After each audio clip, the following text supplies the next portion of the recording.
High, আমি মনীষা। আজ 17ই October, আমার জন্মদিন।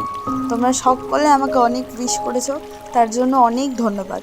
সকাল সকাল অনেক ব্যস্ততার মধ্যেই দিনটা কাটছে বলতে পারো, তাতে আমি একদিকে বেশ খুশি।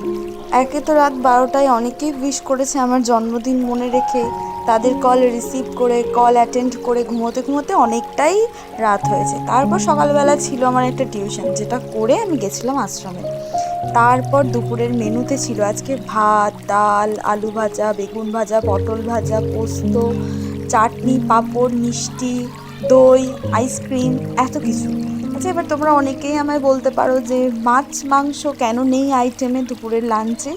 তার একমাত্র কারণ, আমি জন্মদিনের দিন কোনো রকম আঁশ বা পেঁয়াজ রসুন, মাছ মাংস ডিম, এই জিনিসগুলো আমি একটু এড়িয়েই চলি, খুব একটা পছন্দ করি না খেতে।